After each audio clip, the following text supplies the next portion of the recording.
You are now entering a dangerous liberty zone where God-given natural rights are held sacred and exercised. This is your warning. Tyranny, fascism, and censorship will not be tolerated. Ideas will be exchanged freely. Rigorous debate and open discourse is encouraged. If you are weak and your beliefs are fragile, you should leave now. Prepare yourself. We are now live on the Dangerous Liberty Podcast.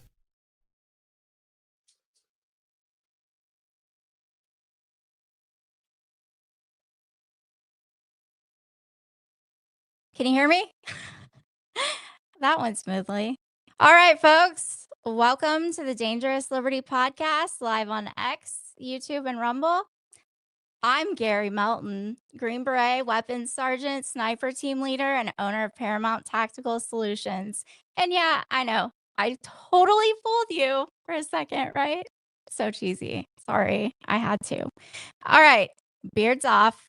It's actually me, SKDoubleDub, stepping in tonight as the very first guest host for Carrie on Dangerous Liberty Podcast. How I ended up here, filling in for Carrie, I'll never know.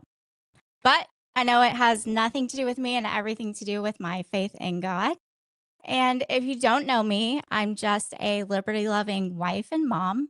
I've been led to do everything I can to make sure that my children, future grandchildren, and great-grandchildren get to enjoy the same freedom and liberty that I did in the best country on the planet.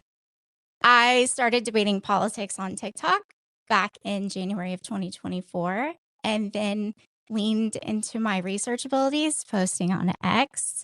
And now I'm a co-host on the Patriot Source podcast with Patriot Dad and his twin brother, Nam de Plume. You can find us on X at PSPod25, YouTube, and Rumble under the Patriot Source Network. And I am so nervous, but I want to thank Gary and Jen for believing in me and giving me this incredible opportunity. And we're going to try to keep the same energy that Gary has. I doubt that'll happen, but at least it'll be entertaining, right? What could possibly go wrong?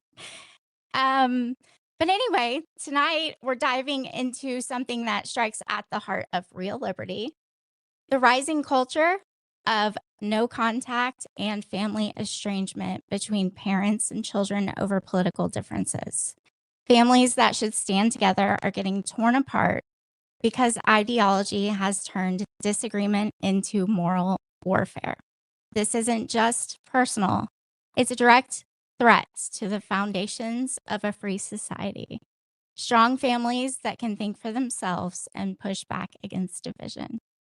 To break this down with someone who's been inside the machine and come out the other side, we've got Keri Smith with us. Keri is a speaker, writer, and host of Deprogrammed with Keri Smith.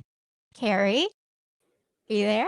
Hello. You totally fooled me with your beard. I know. It was so believable. I couldn't even get this stuff to stick. I was like trying to stick it under my headphones right before we went live. I love it. SK, thank you for having me. I just want to Yes. ask before we jump into what might be a heavy topic at times. Are you a person that has lots of funny costumes in your house? Because I do.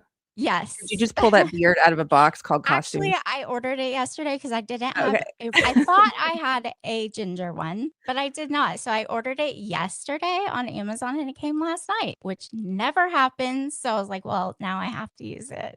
But welcome to Dangerous Liberty. And I'm your host, Keri MELTON. Thanks for having me. It's good to be back here. Yeah, thanks for coming. This is going to be fun. So, can you walk us through your journey in the social justice world and like how you got out? Tell us how you got here. Yes, so I'll give a condensed version, and then if anyone is interested, because sometimes people have questions like, what's the longer story, especially how it relates to maybe loved ones that they have who are in what I call and others call the woke cult. If you have those questions about like what's the bigger, longer story, I would go to. I did an interview with Trigonometry several years ago, where I first laid it out, and then a couple years ago, I did another interview with Peter Boghossian, and both of those are more like specifically like a long form version of how I started waking up from what is known as the woke cult. But the short version is, like a lot of young people, I picked it up at college. So I was I'm going to age myself. I am on the tail end of Gen X. And so I was one of the group of people who picked it up at university. I picked it up at Duke University in the late 90s. And that was really before it had gone widespread with social media, right? So I was one of this generation that picked it up in schools and then took it out into the world. In whatever our profession was, we were sort of trained at university to become these little activists. We were taught what to think about the world. We were programmed in a lot of ways with a belief system. We were programmed with the belief system that said, the best way to look at the world, like we were taught, the best way to look at the world is as a struggle for power between competing identity groups. This is the story, like this is the meta narrative of the world, right? And that if you want to be a good person, it gave you this this sense of, it's kind of like a religion in that way. It gave you this sense of a moral roadmap. To be a good person, you should fight against oppression. Hold on one second. I have a new foster dog here. Come here, puppy. This is only this dog's second day here, so he's not like my dog. Wait, you might want to read something. You're fine. You're good. Do you want me to check in with a comment? You guys, sorry, I am so nervous. I'm sure I A was new talking foster at baby, 1,000 and so miles an hour. You're good. I promise. SK, you're doing fantastic. I'm good now. It's like the first couple minutes, I'm like, and then it was my thing wasn't working. I was like, oh Lord. So I was talking really fast. Sorry. Yep. No, everybody is doing great. You guys are awesome. All the sounds perfect, and you guys are going to have a great conversation. So make sure everybody is subscribing. If you're new here, make sure you're sharing this out. Make sure you've X'd out of the chat and you've gone and hit the thumbs up button and come back and chat, because we are also, I missed that part because I don't usually read anything, which is also weird for me. I usually just go with the flow. But that's something else I didn't say. I was going to tell you guys, drop your questions and comments in the chat because we'll be reading them and answering them live as we go. So if you have some questions for Keri, make sure you put them in the chat. And I'm sure Jen will be able to get questions up on the screen that can be asked and answered. And yeah, you have your super chats. You have all the things. Oh, So we have a visitor. He's just going to sit on my lap like my dog usually does. So he's a foster. He's been here this is his second full day. And his name is Houdini. And yeah, we're figuring out how this works. Like when I'm on a podcast, what does he do? So anyway, well, I hope that's okay. In your lap. That's perfectly fine. Are you serious? What? Yeah. Gary, I don't know why you trusted me to do this. You're crazy. But here so I was telling you about the how did you get sucked into a cult? First of all, I should have said nobody joins. So if you have a friend, if you have a family member or a child who goes to university and they get pulled into what people now call the woke cult, at the time we used to call it social justice. But if you know someone who's been pulled into it, it's not like nobody sets out in the morning and is like, oh, I think I'll join a cult today. It's not like that. So it's often you feel like you're joining a movement or some kind of club or organization or something with like a meaning or a purpose. And so for me, it started at university, and that was before it really had widespread with social media, with the internet, with these little devices that are everywhere. And when I was at school, I got basically programmed with a lot of the language that has now become very common. A lot of the phrases about how, as I said, the world is like a struggle for power between conflicting identity groups, and some groups have power and some groups don't, and some groups are oppressed and some groups are the oppressors, and some groups have privilege and others are marginalized, like that kind of thing. And so we learned all this language back then, even in the late 90s. We were learning stuff at university about how white people have privilege, men have privilege, how the definitions of racism and sexism have now changed. And here are the new definitions. They require that you have power. Racism is prejudice plus power. Sexism is prejudice plus power. And that's one of the things that cults do. That should have been an early red flag. But I was a young, naive college student. I didn't know about cults. I didn't know about red flags of cults. But the fact that they are literally changing the definition of words, like that's one huge red flag. Yes, it definitely is. And I feel like the left has changed the definition of so many words. As I've done the research that I've done here in the last couple of years and gone down in these rabbit holes, seeing the way that they use language, like the word democracy makes me nauseous at this point in time because it doesn't mean at all what they say it means, just those types of things. What types of definitions? I mean, even racism they don't even use it how it's supposed to be used. So yeah, they've changed the definition of the word racism and sexism, and think about what they did by changing it. So instead of it being the definition we all grew up, at least, It was hatred of an entire race. Like it was bigotry based on race. It was prejudice based on race or sex, right? So now they're saying, no, it's not just simply prejudice. No. The prejudice is fine and dandy. You can't do anything with prejudice unless you have power. And therefore, only these identity groups that we have designated and described as having power can truly be racist or sexist.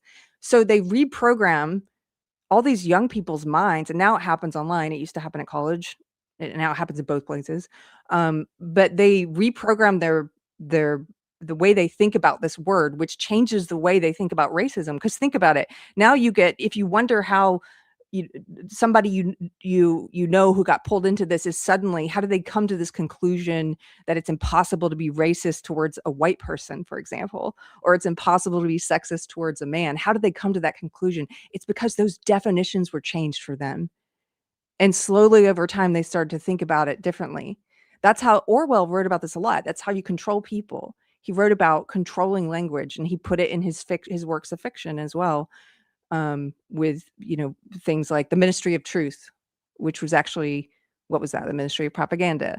He used this in his literature, trying to illustrate for us exactly how it works. Like when you change people's language and their definitions, you can more easily change their thoughts. And in cults, this is called coercive persuasion. It's called reformed thought. It's literally changing the way they think about things through restricting their language, telling them there's certain things they can no longer say, words and phrases that are now imbued with secret racism. Or like, I don't know if you remember, the woke cult is always coming up with new things that you can't say. And I remember when Elizabeth Warren was running in the, this must have been 2016 election now, when she was in the primary. And she said, somebody online, one of the people in my woke cult said, I love Elizabeth Warren. She's my spirit animal. And then everyone in my cult, like the woke cult, jumped on that person. Was like, you can't say spirit animal anymore. It's racist. You're taking the word from Native Americans. It's oppression. Which, isn't that the same election where she claimed to be Cherokee and they were like, yeah, no, you're not? Isn't that the same election where that happened? Yes. So that makes it even more ironic, doesn't it? It does. It's kind of funny, and I have to laugh at a lot of it now. When you come out of it, you have to laugh. I think in general, you have to have a sense of joy and laugh at things, because otherwise they can be so dark. Like if you're looking at sometimes the state of the world, you have to be able to have a sense of humor. It's sort of like, think about people who work in the most serious, darkest fields, doing the kind of work that Gary and other people have done, whether they're in the armed services or they're policemen or they are paramedic, or sometimes those people have to have a really dark sense of humor. They have to keep their wits about them, their wittiness about them. Let's put it that way. Yes, I make inappropriate jokes at inappropriate times as my coping mechanism. So I'm always making inappropriate jokes at inappropriate times. So can you tell us a little bit more about, was there encouragement to cut off ties with your family that disagreed with you politically? Were you pressured to do that in college? So not in college. It's like a slow boil. The longer that you're in, and I do believe it's a cult ideology. If you go through a cult checklist, it meets almost all of the woke ideology meets almost all the requirements for a cult, except for the charismatic leader. Which is why a lot of the people who are in it are usually say, "Oh, it's not a cult. We don't have one leader." That's just one on the that's one factor on the checklist. It doesn't have to meet all of them. It has to meet the majority of them, which it Right. does. And I think vote blue no matter who Yeah, yes. alone basically Great point. constitutes a cult. Great point. But they do kind of do the slow boil. And what I mean by that is when a young person or even like an older person first falls into woke, they are buying into what the cult or it doesn't matter if it's a cult or a con artist, like an individual, or they're selling something. They're selling a kind of snake oil. And when the person first buys into it, they're buying that fake idea of what the cult is. They're buying into self-improvement or in the Twin Flames cult, they're buying into this idea that these people can help them find a partner. In the woke cult, they're buying into this idea that this is the way to be a good person and this is the way to fight racism and sexism and oppression. And for a lot of people who buy into it, it does function as a faith, like a system for them, like a belief system, like a religion. People have talked about it in that way. And so I'm getting a little far afield. Bring me back to your question. Sorry. I was wondering, like, when did it start? When did you start getting pressure Oh, or feeling cutting the people pressure off. of cutting people off and things like that? Yeah, so it's the slow boil. Like you first get pulled into it for the good, positive idea, right? Like I'm in this cult to help end racism and sexism. And you're a young college student and you're going home and you're talking to your grandpa about white supremacy, right? Like it starts like that. And a lot of young people, like they're well intentioned. The ones who get pulled into it when they're young, they really are. They have a lot of times it's women. Women are more susceptible to woke ideology, to this particular cult. They get pulled into it. They're talking about all the positives that they think it has for us, for humans. But over time, it becomes more about that coercive control. So it didn't in college. I wasn't getting, there's nobody standing there saying you have to cut off family members or people who don't agree. But the longer that you're in it, the more that you are encouraged to not engage with people who support systems of oppression. So you're basically told, like, to have a conversation with someone who is a Trump voter, for example, is an imbalance of power. And power is like at the center of this cult in a lot of ways. And so they're like, you don't ever want to have a conversation with someone where there's an imbalance of power. And that's just one of the many tricks they pull to keep you from talking to people who disagree, to keep you from talking to people who are outside the cult of belief. And now that it's online, I think people get to that stage of cutting off family and friends a lot faster because you're online, you're in the digital world, right? So you're sitting in these online spaces where ideology can spread a lot faster, where memes can spread, ideas, tenets of the belief system can spread. So a phrase like white supremacy or toxic masculinity, you would have to go to a university to hear that phrase in the late 90s, or you would have to talk to someone who had been indoctrinated at a university and they would share it with you, right? But once we got the internet, everybody's got Tumblr blogs and forums and Facebook, and everybody knows what and then you get to, it trickles down to small towns like close to where I live now, where you get soccer moms who are just now, I say soccer moms, I just mean, moms in these mom groups who maybe they used to be in a book club, but now what are they in? They're in some kind of woke online club and they're meeting up and they're talking about their white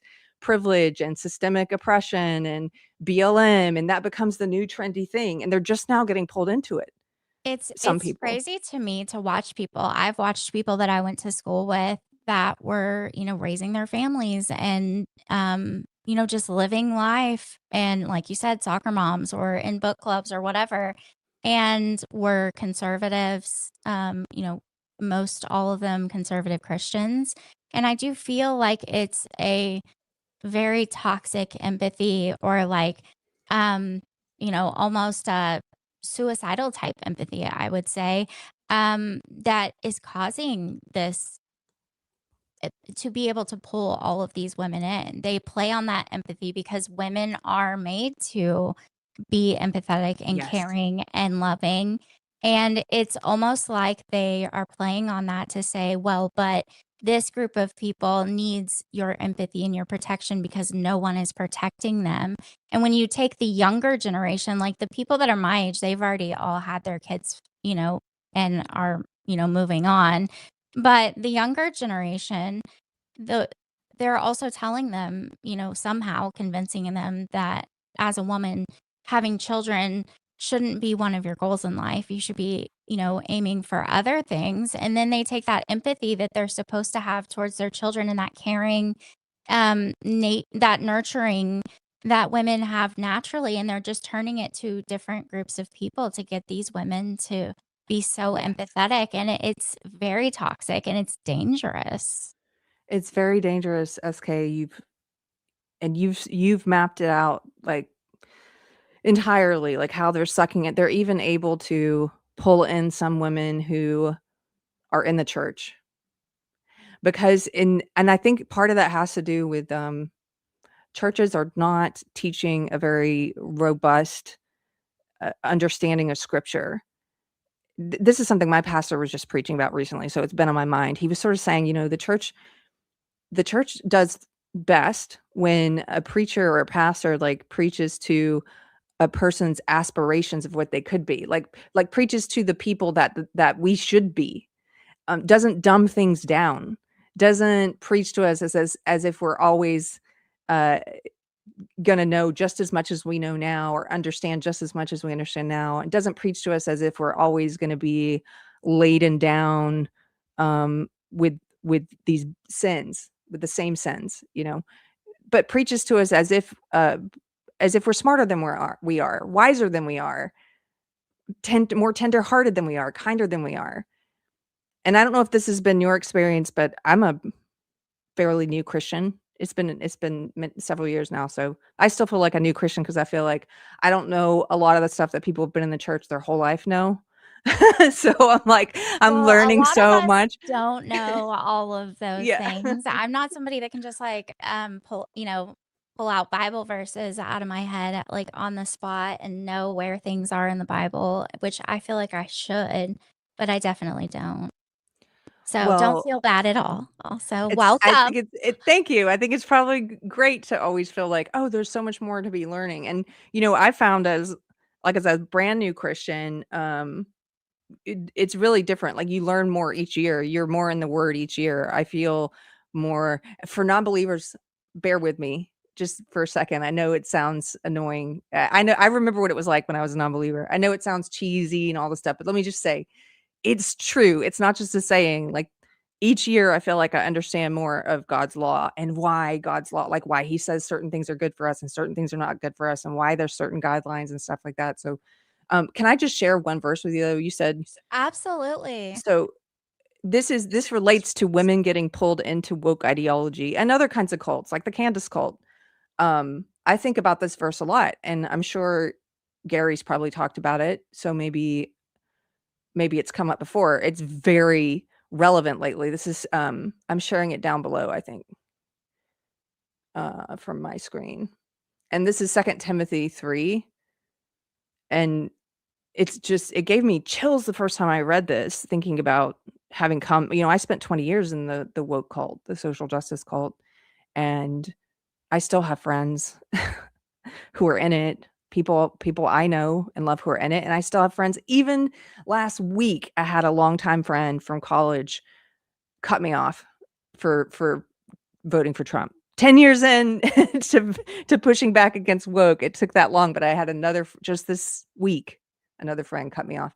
Okay, so this is 2 Timothy 3. But understand this, that in the last days there will come times of difficulty, for people will be lovers of self, lovers of money, proud, arrogant, abusive, disobedient to their parents, ungrateful, unholy, heartless, unappeasable, slanderous, without self-control, brutal, not loving good, treacherous, reckless, swollen with conceit, lovers of pleasure rather than lovers of God, having the appearance of godliness, but denying its power. Avoid such people. For among them are those who creep into households and capture weak women, which makes me think so much of podcasting now. Podcastistan, these little devices in all of our homes, right? They creep into households and capture weak women burdened with sins and led astray by various passions. Look at this part. Always learning and never able to arrive at a knowledge of the truth. That part makes me think so much of woke ideology, which a lot of the women who get pulled into this, they're always, even if they join like a woke book club, they're always getting the latest woke book, like Robin DiAngelo's White Fragility. There's always some new cult phrase or some new concept and new definition, new word they're having to quote unquote learn. But none of this learning ever leads them to absolute truth, which is God. And it's the same thing for Candace Owens. I know you guys have talked about it before, so I'll just mention it's the same thing for that kind of cult, which is constantly every episode, like, we're going to be learning new details, turn in, we're going to be asking, I'm just asking questions. Well, asking questions is not a virtue in and of itself, unless your aim, like the end result, is truth, unless you're actually heading towards truth. Otherwise, it's just fruitless vanity. And yeah, I just wanted to share that a little bit. I think that's great.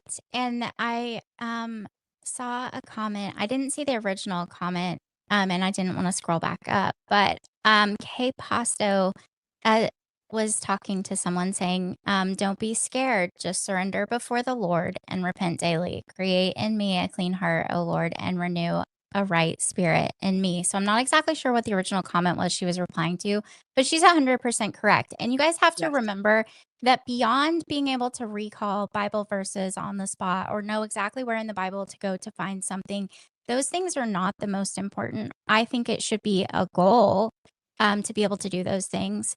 But remember, the people that have done a lot of damage and some of the worst people can recite Bible verses.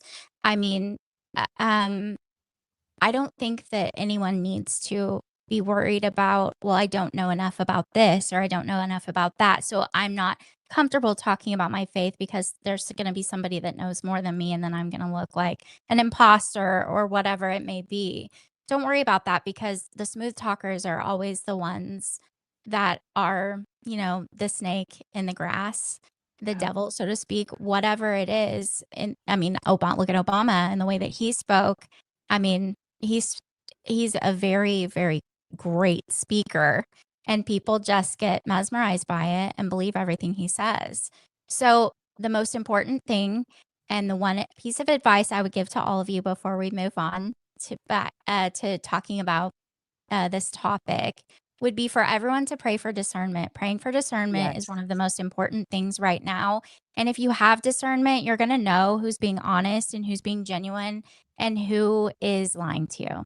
Discernment is so important right now because the propaganda and misinformation comes from all angles. You can have somebody on the screen. I was listening to a clip of Tallarico today in the car, and he was talking about a preacher and used all these different descriptive things from the rainbow community to describe this pastor. And I was like, what is happening right now? Like, you're trying to tell me that this person is a pastor of a church leading a Christian church, and they're all these different things and a member of all these different parts of the LGBTQ community, and they are a pastor? I don't understand. Thank you for bringing him up. I mean, here in Texas, I started to see a lot of signs in people's yards when I go into Austin for Tallarico. And I think what he is doing is in the Bible, it's one of the worst things. Look, Jesus says it would be better if a millstone were tied around your neck and you were hurled into the sea than what awaits you, than what actually is going to come for you for leading one of these little ones astray. And what he meant by that is, I think, anyone who's pursuing God, any one of these little ones in the faith who's pursuing Jesus, and if you say Jesus is over here, guys, and you point them in the opposite direction, those are the words that Jesus had for what you're doing and what's awaiting for you for doing that, because you're turning people away from eternal life in the exact opposite direction. And Tallarico does that. Tallarico is, we said at the beginning, one of the cult characteristics that people who are in the woke cult often like to point to is like, oh, there's no charismatic leader in the woke cult. There are lots of small, ever-changing charismatic leaders. There's Tallarico is just the current version. We had Beto here in Texas before. There's always some new one. And in your local community, a lot of times it's women who are running these woke clubs. One of them is called Courageous Conversations, and there's no courageous conversations you can imagine. They ban and block all conservatives. I have to be honest with you up front, because that's just how I am. I'll feel guilty if I don't say it. When I was looking at your X account and just trying to see some of the things that you had done, I messaged my friend Lisa. You guys know Lisa in the comments. And because she was in a cult at one point in time, Wow. and she's talked about it openly. But I was like, is she part of like the bridging movement of this whole ecosystem? Because we've gone down these rabbit holes, exposing this whole ecosystem, and the bridging movement of, we call it like the color revolution ecosystem, or the democracy spreading ecosystem.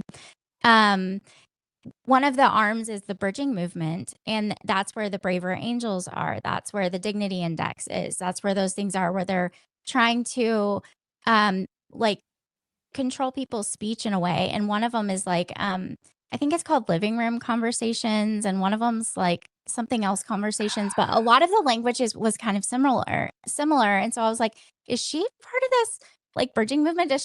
Are her meetings like Braver Angels style meetings and these groups? And she was like, Are you no, talking about me? Yes. Oh, well, first of all, I haven't heard of the bridging movement, so thank you. Now I have something new to look up. Is that in the church that that's Braver happening? Angel. Well, some of it is.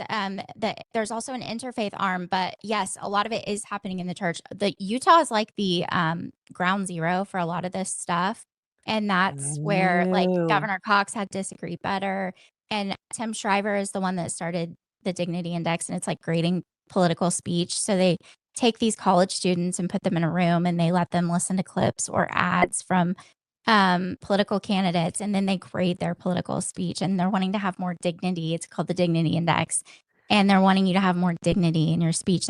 Dignity is one of the words that the left is using a lot, that they've co-opted. I don't know if you've probably noticed then, SK, that they move from word to word, because what happens is, as people start to do a good job of exposing the upside down nature of what they're selling. So for example, it was diversity, inclusion, equity for a while, right? And then people, conservatives, Christians, people started to wise up. People like myself left and started criticizing it. People like myself said, first of all, this isn't even liberal. This is racist. This is authoritarian. All these things, you change the definition of racist so you can get away with racism, right? And and so people started to criticize DEI and equity, and to talk about what equity really is and how it's not equality. And so then they moved to belonging, and Yes, othering and belonging. Othering and belonging. John Powell, and yes. And now dignity. But one quick thing is, every time, once again with language, they almost always mean the inverse. It's amazing from a Christian perspective how upside down it is, like that verse in Isaiah, like they substitute sour for sweet, like they substitute evil for good.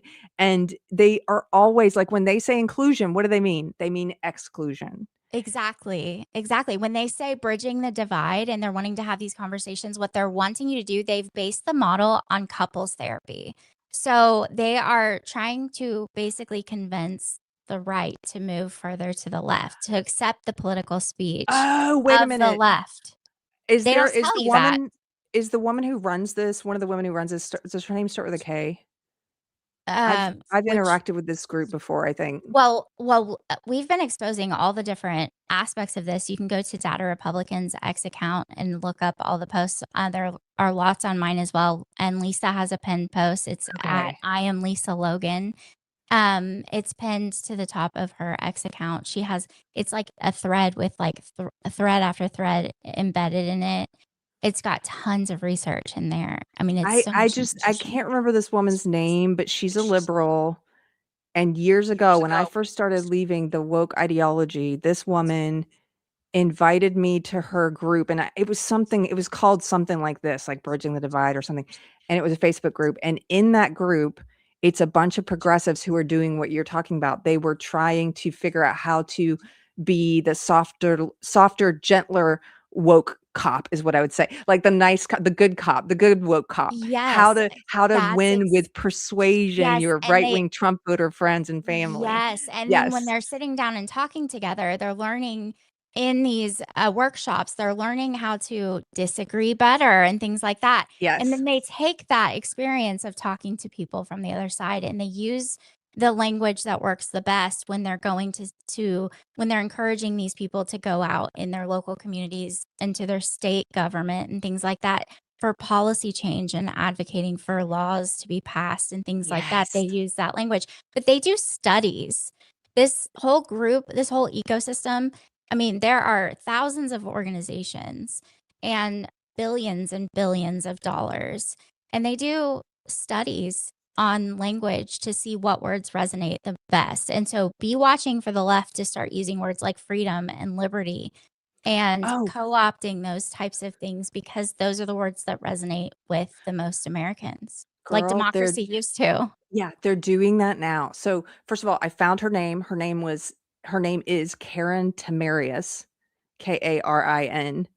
And she's probably out there still running these groups, but she did exactly what you said. So that kind of a group, I was in there briefly. She got upset with me because when they invited me, I thought, oh, you're really interested in bridging the divide. You're really interested in hearing from conservatives. So am I, because I was just leaving the woke cult and I was like, I don't know any conservatives. So I had started this group, which is what you were probably talking about. My group was called gosh, I'm thinking of her group now. I can't even think of it. It's been so while since I've civility dinners.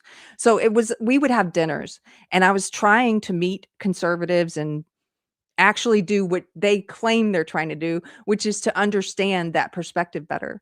And so we had conservatives, we had basically anybody who wanted to meet and have conversations with people with different opinions would come to these dinners. We had Christians, we had atheists, we had liberals, we had Hillary voters, we had Trump voters.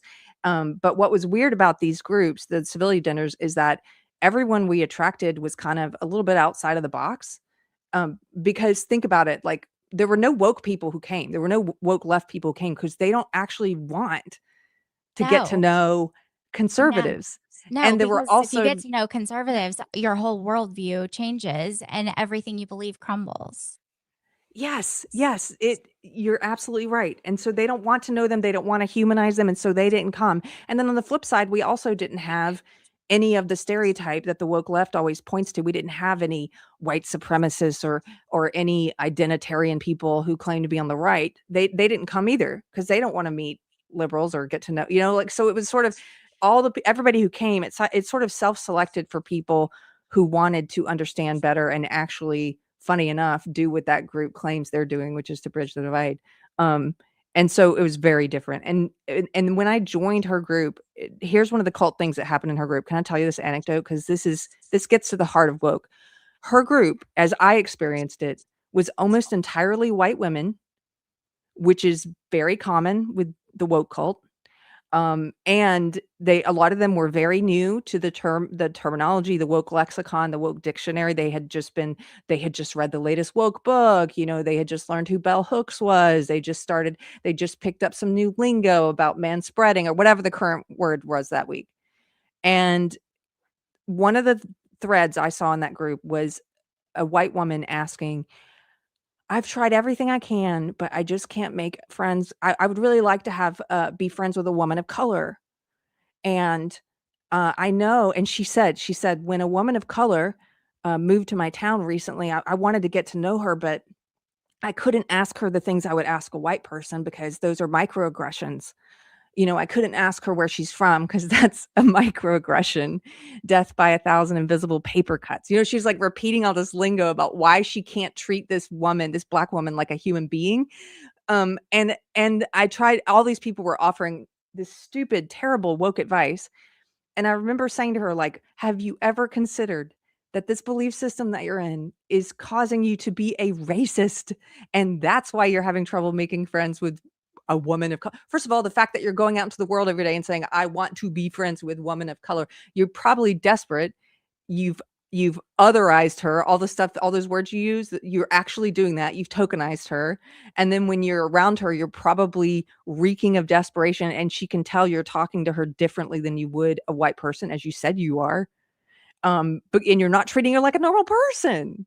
Like, it's the most racist Exactly. thing, woke It is. ideology. It's the whole gaslighting thing. Everything that they accuse you, the right of being is what they're guilty of. Yes. So you did mention your civility dinners and the Mhm. things that you hosted, Yes. to bring people together across divides. So, like, what have you learned about what works in those conversations versus what shuts them down? And do you have advice for parents who have kids that might be in the woke cult and have maybe started to step away, not necessarily completely cut them out yet, but are starting to step away? Is there a way that people can talk to their kids, at Yes. dinner or in the car on the way to school to keep them from, cutting them off if they disagree politically? I would talk to them if they haven't yet fallen into it and you're trying to give them advice before they go off to college, for example, or maybe you're just trying to have conversations with them about stuff that's happening in the world. I would talk about the difference between perspectives and quote unquote identities. Perspectives are opinions, points of view. Um, they currently on the left, they don't vary a whole lot at all. And I can show you a study that has an excellent graph that puts that into visual form so you can see it. But it is very cult-like on the left. Pretty much everyone, you're only allowed to have one perspective. You're only allowed to have one perspective on Trump. You're only allowed to have one perspective on immigration, one perspective on transing kids. You're not allowed to have differences of opinion in the same way that you are on the quote unquote right. And I say this, I understand there's going to be people saying, oh, we need to stop talking in terms of left and right. That's the bridging the divides, depolarization. By the way, they want to tell you that you have to depolarize. But when they say that, what they mean is they want the right to move closer to the left. Yes, they want to pull everyone over to the left and then one world order. There we go. That's what they mean. That's exactly the angle. But among people who identify, let me show you this now, actually. This is some of you may have seen this. This is a fascinating, there's lots of studies that show that the left, that means people who self-identify and say they're on the left during a survey, they say, I'm on the left, that the left is a lot more ideologically rigid than the right currently at this time in history. So this is part of a study from the British Journal of Social Psychology, and they put some of the results in different graphs. And this figure is the most interesting, I think. And you may have seen it. It went viral when this study first came out, because they put the results in this form where you could see it here on the left. This is the range of ideas, all of those blue dots. That's a range of ideas and opinions that people had on different issues that they were asked about, among those who said that they are on the left. And here on the right, you can see as you move further, they also ranked themselves on how far to the left they were and how far to the right they were. And as you move further towards the right, you can see that there's a broader arrangement of different ideas and opinions and perspectives that people who say they're on the right have. There's a lot. That means, what does this mean visually? It means that we can look at it and see there's a lot more ideological diversity, a lot more perspectives on the right currently at this point in time. It's it's funny because they claim to be all about the science until you show them science and you show them data Right. and you say like, hey, take a look at this. What do you think about this? And they get really upset. Yes, Personally. exactly. It's that, and for the side that has always claimed to be so accepting and loving and, um strength through or peace through joy, strength through joy, whatever it is that they said, all those types of things, they are not as accepting. Like you have to fit into this mold or you're out. There isn't, Yes. and that's why it's so small where it's blue and it's so much bigger where it's more red, because we do disagree on things. We just are able to disagree and be like, okay, well, we disagree on that topic, but we agree on all these other things. The left cannot do that. If you disagree, you're out. You're out. You can't sit with us. And so that's one of the things I would talk about with your kids, especially I'm talking about teenagers here as they get older. Like, what are some of the signs of a cult? Go through the cult characteristics with them. One of the signs of a cult is that you are unable to disagree with cult leadership. There's no disagreement, there's no variance of opinion. And you can see that represented in studies. This is just one of many. This one just happens to have the best figure. But they will also know this, where if they've already been pulled into the cult somewhat. Let's say they're at college and they come home and they're suddenly talking about white fragility and mansplaining or whatever. Um, if you try to talk to them about this and you say, how free do you feel to have a different opinion from your friends? You know, that's a good question to get them thinking about it. Even if they're in denial initially when you guys talk about these kind of things, at least you're asking them sort of a question of like, do you feel comfortable? I just want to make sure you feel comfortable to disagree with people. There are also studies that show college kids now more than ever do not feel comfortable voicing a different opinion or an opinion that's not a quote unquote left opinion in front of their peers. They feel more uncomfortable voicing that in front of their peers than they do in front of professors even. If Um, yeah. I feel like this goes back to what you're saying about, identity and things like that, because the left has tied politics with identity so closely Mhm. that that's how they're able to dehumanize people and to look at people from the other side of the aisle that disagree with them as not even human, and to be able to accept, the percentage of people that answered the survey saying that it was political violence is acceptable, in the United Healthcare circumstance, or with Donald Trump or Elon Musk and certain people. A huge amount of people are like, yeah, it's justified, because they don't even view people that disagree with them as human beings, because they've tied politics to identity so closely that when you are disagreeing with their political opinion on something, you are like completely casting them out and breaking down their entire identity. You've hit the nail on the head. One of the ways they coercively control people is by taking claim of their identity. And funny enough, if you study con artists and grifters, they do the same thing. A lot of times a con artist will do something that latches into your identity within the first few minutes of talking to you. Like if a con artist is trying to sell you a hot fake diamond bracelet outside of a gas station, right? One of the first things they might say to you is something like, are you the kind of person who hems and haws and takes forever to make a decision, or do you know a good deal when you see one? And you're like, oh, I'm the kind of person who knows a good deal when I see one. It like plays into that identity of like, and so they've got that hook into your identity right away. Cults do the same thing. That you hit the nail on the head. The woke cult is like, your identity is related to your morality, and that's what they're teaching you. And they're teaching you that unlike Christianity, where we believe we're all born with original sin, they believe, and they teach this, whether they use the word sin or not, they use the word privilege, but it functions a lot like sin. They believe that you are born with varying degrees of sin based on your immutable identity groups, like whatever group you're in for race or sex or all of these different things. That's if you were white, you have more privilege, like you're more of a sinner. You have this implicit bias. Hillary Clinton called it this in the 2016 campaign. Remember, she said all white people have implicit bias.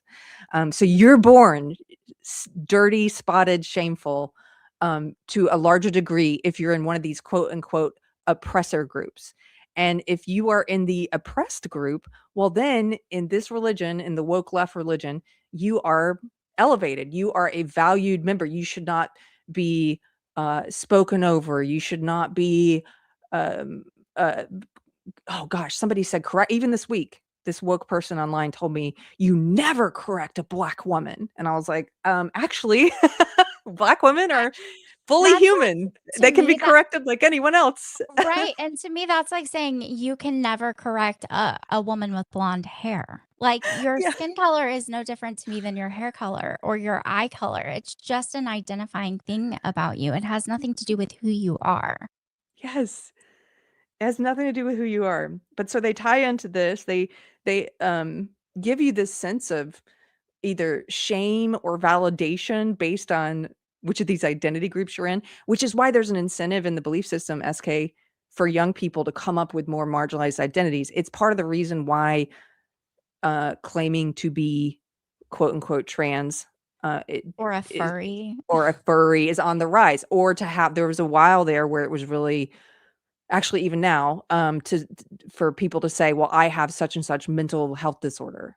I have, they're claiming different disorders. There are even people now, there's some evidence to show that there are woke people claiming to be autistic and neurodivergent when they're not, which doesn't help actual autistic people to have a bunch of people who are not autistic claiming to be that. But exactly. And when they started like talking about mental health all the time and they were doing it under the guise of trying to normalize it. So there wasn't this stigma around it, but they don't stop there. They take it as far as they can and they make these things people's entire identity. Like you have kids these days that are introducing themselves and their name is like the last thing that they tell you. It's like, yes. I'm this and I'm that, and I have this disorder and I have that disorder and, whatever else. Like there's a list and it's like, oh, and my name is Jane, Yes, my name is Jane. Oh, isn't it so sad? And they think that these things are what makes them interesting. And also, SK, they falsely teach. And if you know a young person, maybe you have a child, unfortunately, who's gotten pulled into this in college, they teach that these are the most important things about you, these identity markers. And also they teach that these quote unquote identities give you your perspective. This is why you said, what advice would you give to parents? Talk to your kid about the difference between perspectives and identities. Identities are not perspectives. And they falsely teach that it is. This is why they don't know what to do when they meet a Larry Elder, for example, a Black conservative man. They have no recourse left except to inexplicably call him the black face of white supremacy. They don't know what to make of him. They don't know what to make of a gay conservative man like Mike Harlow or a Brandon Strzok. Like they don't know what to make of a quote unquote trans libertarian like Sarah Higdon. Like they don't know. And so because they teach in their cult that all Black people think this, like this is a Black opinion. They speak on behalf of these identity groups. They speak on behalf of Black people. No one elected them to do that. They speak on behalf of gay people, on behalf of trans, on behalf of the autistic, whoever. Like they speak on behalf of all of these quote unquote marginalized, the groups that they call marginalized. They even try to speak on behalf of women. And say women this, this is for women, women's rights. And they try to claim women's rights and say, if you're pro-life, you're not for women's rights. That's ridiculous. Being pro-life is one of the most, I think, obvious consequences of being a woman and thinking about what it means to be a mother and creating life. And I agree completely. Yeah. I also think that it's important to raise your kids to know their worth and to believe, their beliefs, that they are strong enough to be able to stand up to other people around them Yes. in defense of their beliefs and to not be so easily swayed. We grew up with our kids saying things like, well, if everyone else jumped off a bridge, would you? Yes. Like that type of thing. But I feel like the kids these days, regardless of how they're raised, once they get away and they go to college, because again, they've already primed them during school with all the social emotional learning and all of those things. And then when they get to college, you have to, write your papers a certain way, or you're not going to get a good grade because the professor is super liberal. And if you're writing a paper with any sort of conservative view, you're not going to get a good grade. And the kids learn very quickly that, Yeah. okay, well, I put too much of my beliefs or views into this paper, so I can't do that next time. And just over 4 years' time, it's like all of those views get changed because they're Yeah. slowly just, indoctrinating them. They're slowly indoctrinating them, and that's why also the choice of whether they go to college is an important one, because I do talk to a lot of parents who've had kids that have fallen into the woke ideology in college or even afterwards. This past year, this is why I say even in 2025, even in 2026, there are parents who are just now dealing with some of the cult tactics. I spoke to a woman in her 70s whose son, who's in his 40s, just now did the whole public social media denouncing of his family. This is a person who moved, grew up in a small town, moved to a big leftist city, lived there for a couple decades, and is now in their 40s decided, I must publicly denounce my family and talk about what bigots they are because they voted for Trump and because they like Charlie Kirk. Weirdly, a lot of them started unfriending after Charlie was assassinated. You would think that something horrific like that might, and it did wake some people up actually. But it also had the opposite effect on some of the people in the cult. Some of the people in the cult, it actually pushed them further in, and they activated, like they made the call to their family, like, I will never talk to you again. They did the thing about, publicly denouncing their family members as bigots. So that was wild to see that it was sort of that crack in the foundation of their beliefs for some of them, and then for others, it pushed them further in the radicalization. So, speaking of, the friend that denounced their family on Facebook publicly, have you seen or heard of stories of families that have successfully reconciled after political no contact periods? And is there anything that seemed to make the difference in those cases? Yes. So number one, there's no like surefire silver bullet way to like, and I'm sorry to say that because people want like, what's the thing I should show them or the book I should give them or the thing. There's no surefire answer that's going to work. What you want to see happen is a crack in their foundation of belief. And a lot of times that's not going to be from information that you're giving them. And maybe some of you have tried this and you know how futile it can be sometimes. They're not going to they're not going to listen to the thing you send them. They're not going to read the thing that you suggest. That's part of what the cult does, is it shuts them off from people and ideas and opinions that are different, that are not cult approved. And so a lot of times it doesn't matter how many facts you supply them with. It will take sometimes something emotional touching them. And in my case, it was something emotional. In 2016, and again, you can hear the longer version of what happened to me on trigonometry or Peter Boghossian. But in short, I went down. This is back on YouTube when YouTube would recommend things. The algorithm would recommend things based on what you had just watched or what you were searching for, instead of giving you these approved sources. Now they push what they call authoritative sources. But back then you could go down a rabbit hole of videos about Trump supporters being attacked by the left, which is what I accidentally fell down. I fell down this rabbit hole of videos I had never seen of people who, during the election in 2016, people who were supposedly on my side, on the left, chasing, throwing bricks at, throwing eggs at, mobbing people, like cornering this one woman against a glass wall and just throwing eggs right in her face, bloodying a guy. And they were doing this to people just for going inside of or coming outside of a Trump rally. And it was emotionally jarring to me. And that wasn't enough for me to wake up from the cult immediately. Of course not. It's a slow build to get into it.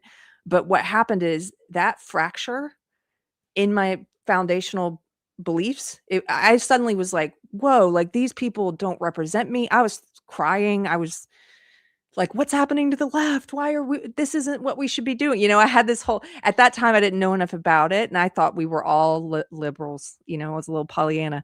And I'm like, I thought it was a bug and not a feature of the belief system, violence. And so I was like, I need to start talking to people on the left about that. Like, we can't, you know, I got to speak. I was a bit naive about it. And I got to talk to them about it. And we have to, I thought we could fix it, that I could stay in the left and we could fix it and stop doing these things, right? But it was something, to get back to your point, it was something emotional that was that crack in the foundation for me. And so a lot of times you can't predict it. There might be something that happens in your loved one's life that's very emotional for them. They might get canceled, even though they're by their own cult. They might say spirit animal or whatever the taboo word is this week. That has happened. A friend of mine reached out, super woke, who got canceled by the super woke for saying the wrong word, right? Or for being a landlord. I had a friend who got canceled, a woke friend, for being a landlord, and, you know, for being a person with An privilege and oppressor. power. Yes, An and oppressor, you're yes. oppressing people. And so you don't know what it'll be, but you want to be there for them when that happens. You want to be the person who over all that time you disagreed with them. You weren't afraid to disagree with them, but you did so. If this is a person you love and you care about and you want to come back to you, I'm not talking about who cares about the jerks and the strangers, but the people you love. If you've lost one of them, you want to be the person who has always disagreed with them with love and told them, I will still be here. If you ever want to talk, especially when they go no contact. That's what this mom, the one I was mentioning before, did. You know, it's a lot of them that I've talked to have done this, where they say, well, I will be here when you come back. If you ever come, I'll be here waiting to hear from you. I love you. Yeah, I always tell my kids that I might not, agree with all of their decisions, but that, I love them and I support them and, I'll always be here for you. There's nothing you can do to make me not love you anymore.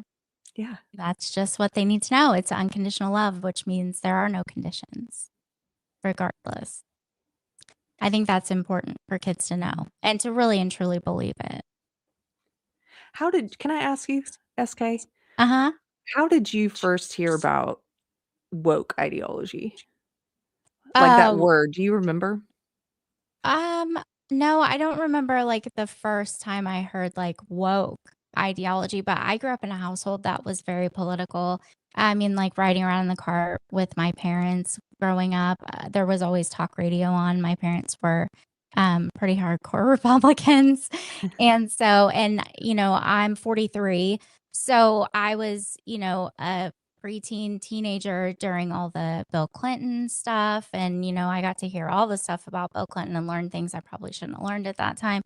But I just have always been aware of like politics and, lawmaking and how important it is. It's your civic duty to be involved and to make sure that, the Constitution is protected and respected and that, we all get to keep all of our rights and, not to ever fully trust the government, regardless of who's in charge. Even if it's your person in charge, you don't ever fully trust the government. I mean, I don't.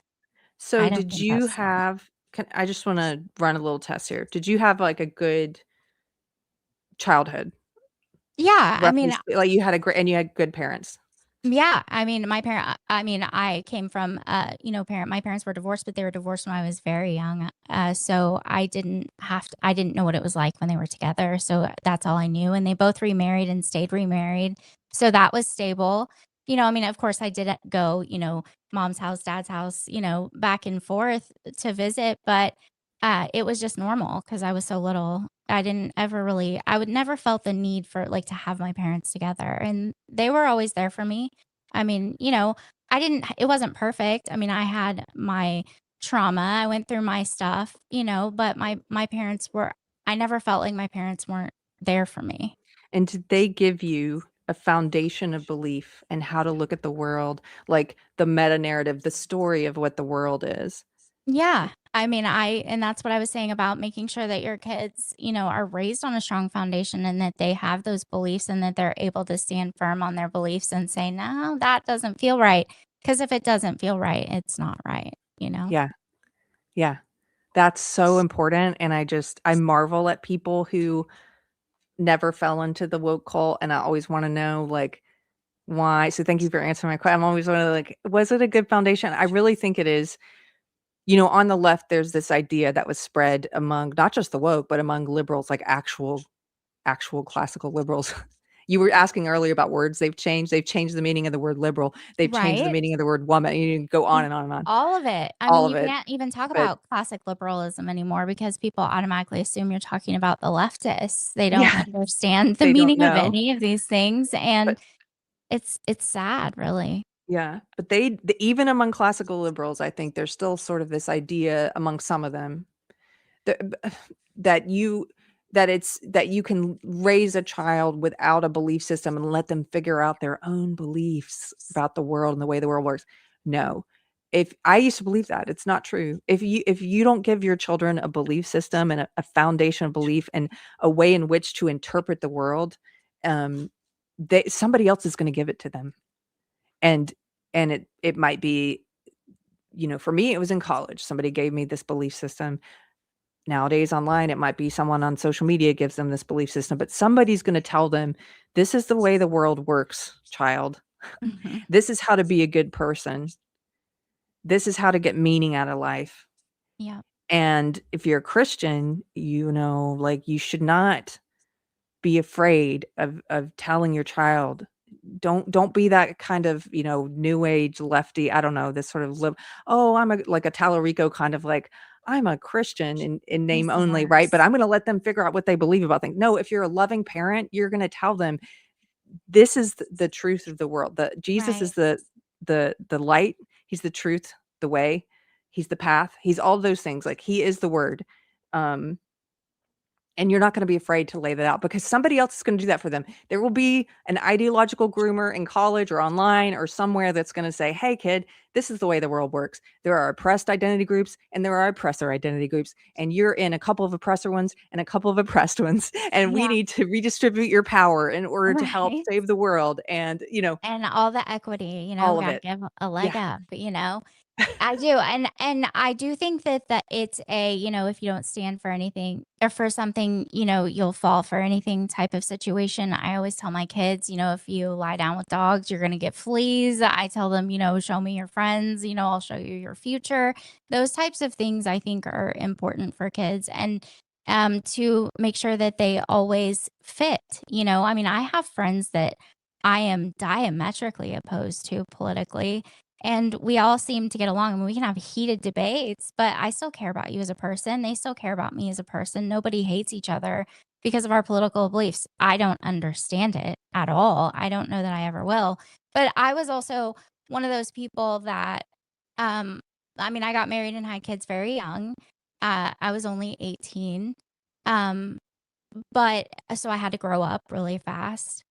Um, and I was one of those people that had a big heart and was very empathetic for everyone. And I would say things like, well, I am, a hardcore Republican, but I'm libertarian-ish. And now I'm kind of embarrassed that I used to use the word libertarian at all because the libertarians now are crazy. Yes. But what I meant by that is like, the old Republican Party was, was against, gay marriage and against, the LGBT community completely. Have always been of the belief that you can do this is the United States of America, the greatest country on the planet. You can do what you want to do. You can love who you want to love. You can do whatever you want to do in your bedroom, whatever. I have a problem with it when it starts coming into the schools and the curriculum is trying to Yes. teach my kids that this is the way things are supposed to be. And you should just, everything, it's just in your face all the time. And I wouldn't, for the record, I wouldn't be okay if these things were in my kid's face all the time if it was about a straight couple. Why are we supposed to just accept this narrative about LGBTQ stuff and have all of these things in the kids' curriculum? You know, you had the Supreme Court case earlier this year where they ruled that parents had the option to opt out. I think it was Rhode Island or Maryland, somewhere up in New England. There was a school district that had these books that they were reading to kids as part of their curriculum from pre-K through 5th grade, and they were terrible. One of the books in 5th grade that they would read to the kids was about trans ideology. And in the book, they literally tell these kids that, you know, your parents don't know best, but you do. You know best. You know who you are. You know what you are. And they tell the kids that they can go to a trusted person like a teacher or whatever. They basically tell them that it's okay to keep secrets and it's okay for, you know, these adults to keep secrets. Like I've told my kids, if an adult is telling you to keep a secret, they are not a safe adult to be around. Yes, that's something you can tell them from a young age. And SK, that is so. This is why James Lindsay started calling it ideological grooming. It's grooming. It's the same thing that sexual predators do. They groom the kid. They train the kid. They're coercive. They use coercive persuasion, and they train them to keep secrets from the parent. And they play into what you just said, like like your parents don't get you, but I do, that kind of thing. Right. Jeffrey Marsh does that. He talks to kids. He's one of these woke groomers on Is TikTok. that one of the guys that got in trouble maybe today? Did he get in trouble today? I don't know. I saw something about some guy that makes TikToks and was encouraging kids to come read books at drag shows and all kinds of stuff. And there was something about it. I don't know. I just glanced at it. I was really busy today, so I didn't see the whole thing. Jeffrey Marsh is the one who does videos for kids, and he wears all the makeup. If you look him up, you'll see parents. His audience is, he makes his videos for kids, and he talks about how he is gender queer and fluid and all these. He talks about all of the gender ideology, and he also frequently stares creepily into the camera and says stuff like, you know, I'm here for you. You know, your parents are, that kind of thing. Like, I'm your friend. You can trust me. Like overt groomer kind of language. That's And so creepy. He's so creepy. And I have a friend who's a comedian who makes fun of him and does some of his creepy videos. But you don't really have to exaggerate him a whole lot to show what a groomer he is. Like, you kind of could. It's just You over kind of the just top play his video. performance. It's so over the top. Yeah, that's him. That guy. Okay, I know who you're talking about. I didn't know his name. Yeah, Yes. that's creepy. Yeah, we went to Ulta or somewhere in the last year or two, maybe the last 2 years, and my daughter's 10 now. It's one of her favorite places to go. And there was like a big, huge sign with a guy wearing makeup, and she's like, "Why is that guy wearing makeup?" Like, she's like, "Can boys wear makeup?" And I'm like, "No, they can't." I mean, unless they're in a play or, you know, they're on stage. No, that's not normal. You don't just walk around like that. Yeah, they're definitely trying to, as you said, or, you know, they always talk about normalizing things until they don't. Until you say something like my church is in Georgetown, Texas, and if any of you are from Texas, you might know that the unofficial slogan of Austin, Texas is "Keep Austin Weird." And so I was trying to get this slogan going. I posted this funny thing about, we're going to keep Georgetown normal, because we have a lot of people moving to Georgetown currently from California and New York, Florida, even in Austin, a lot of lefties. And so I was like, keep Georgetown normal. And the first thing they ask is, what does normal mean? I'm like, I don't know. You tell me, because you're the one always saying we need to normalize men in tights and makeup reading to kids at a library. You know, like, you're always using the word normalize. You seem to know what it means until we say something about normal. And then you ask, like, what is that? They're always dishonest. The ones who've been in it for long, when you know someone who's just gotten into it, like we talked about before, like, especially when it's a kid in college, it's your child, they go off to college, they come home, they're suddenly speaking woke. At the beginning, it's this big-hearted, naive, kind of Pollyanna thing. They believe the lies of the cult. But I will say, the longer that you're in it, the more of that joy and that innocence that they kill in a person, and they do become more dishonest over time. When you talk to someone, you know this, there's all different kinds of woke people. When you talk to the ones who've been in it for a long time, they will lie to you about what color shirt they're wearing. I mean, they'll lie about anything. They'll lie about what's on video that we can all see in the news, so they'll lie about how men can become women and then say they're the party of science. They'll lie about what puberty blockers do to kids. They'll lie about, the most horrible, abusive things. They will give these Orwellian names like gender affirming care.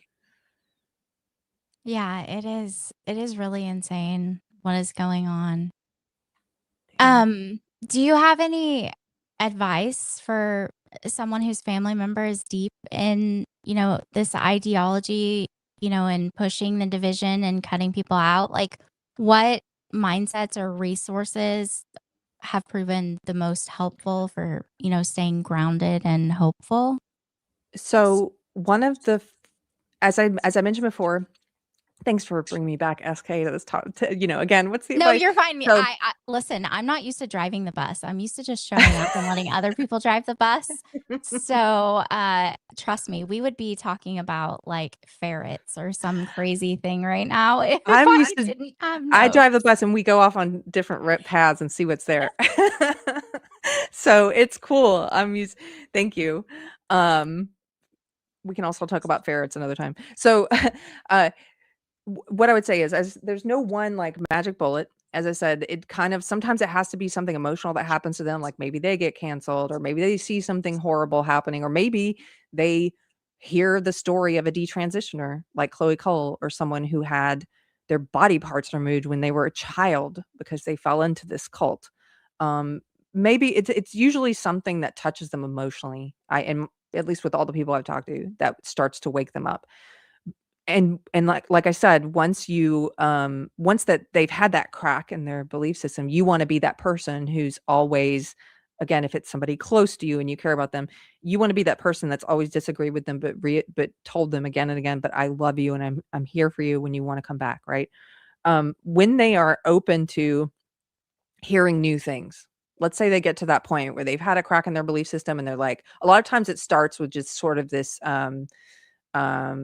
stubborn kind of like, okay, well, you might have been right about XYZ, but not the rest of it, right?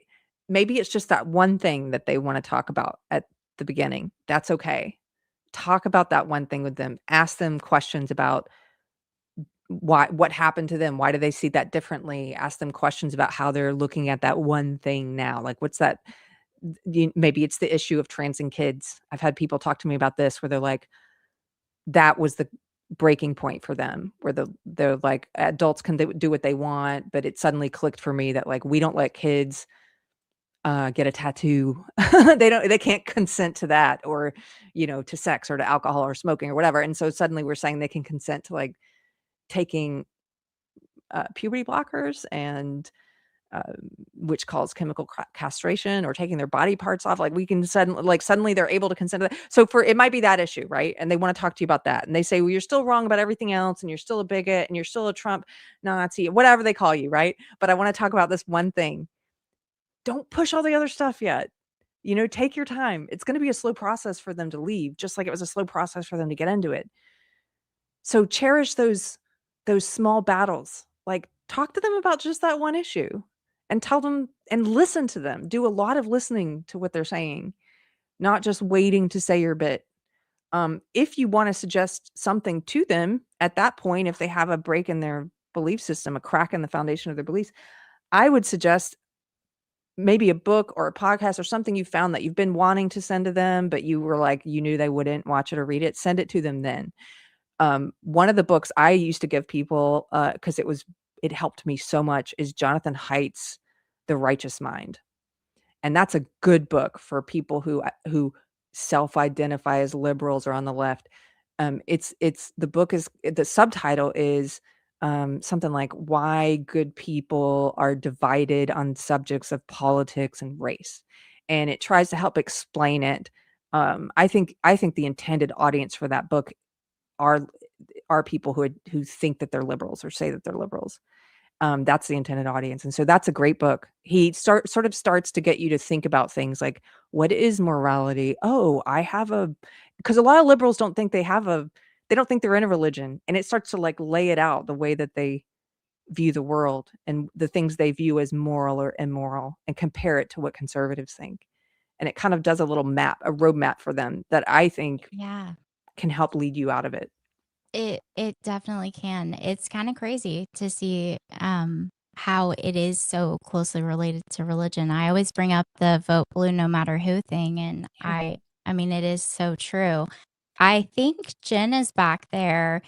Guys in the chat, if you guys have any questions, make sure you're typing them out in the chat. If you guys have any experiences and you're needing to know any questions, make sure you put those questions, or needing to know any answers to your questions.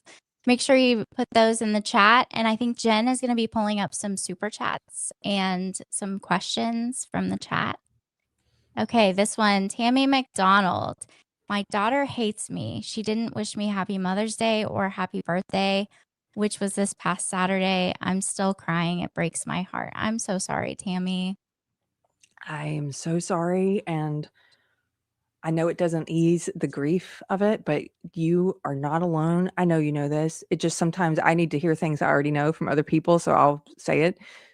So you're hearing it from someone today. It's not you. It's nothing you did. There's lots of parents in this situation who are going through this kind of grief. And my advice, if you're a believer, is turn to the Lord, pray for them. I always tell people, in case it helps them, my aunt prayed for me for 20 years. And there are times that I'm sure she thought, actually, I know, because I shared part of this in a post once about leaving the left. I shared it on Facebook, and I said, and my aunt prayed for me for 20 years. She had a prayer closet and she had my name on the wall. I didn't even know this until years later when I left woke and I stayed at her house, and she had my name on the wall, other people's names, like Post-it notes, and she would put prayers under it. And she prayed for me for 20 years. And I'm sure there were many times that she thought that I would never leave woke and I would never return to being the person I used to be before I fell into that ideology. And I shared this in a post, and she showed up in the comments, my Southern aunt who says what she thinks, my Southern Christian aunt. She's like, "You're right. I thought you would never change." But she kept praying. That's my point. Like, she kept But praying. that is a very powerful message too, because if you ever feel the need to pray for someone, make sure you do that, because you never know whose life you could be changing. And my mom used to always tell me that we were surviving on our grandparents and great grandparents' prayers for us. And it is 100% true. So if you feel the need to pray for somebody, make sure you're obedient and you do that, because you could be changing someone's life. Yes, and my grandma, you're so right. Like, we are surviving on the prayers of our grandparents and our aunts and uncle. My grandma prayed for me too, and she died before I left the woke cult. On earth, she never got to see me leave, but I know she knows. And you know what you might do for your child, Tammy, so that you have this moment of closeness and you can imagine her reading this at some point in the future? I got my grandma a book at one point. It was like one of these books that's like, "Tell me about your life, grandma" books. And it has a bunch of prompts in there, like really detailed, tell me your first memory, or tell me a memory about your siblings or your dad, or how much did a can of Coca-Cola cost when you were a kid, things like that. Tell me about your first memory of my mom, that kind of thing. And your first memory of me. And so she just she answered I gave it to her for Christmas one year. And then she took a year or two to fill it out. She gave it back to me. And I will get emotional thinking about it, because if I do open that book up and read it, it's like she's sitting right there with me and I can read. And there were prayers in there that she wrote for me. Like, one of the prompts was, "What is your prayer for me?" And she wrote that you will return to Christ. Like, she wrote it out specifically, and so that's like writing is so good for us. It helps us get all the thoughts in here out, and things that we sometimes shouldn't say or that we can't say to someone, or if someone's estranged, especially. So you could do that and have that moment of like, I am writing this for my daughter down the road so she can read this.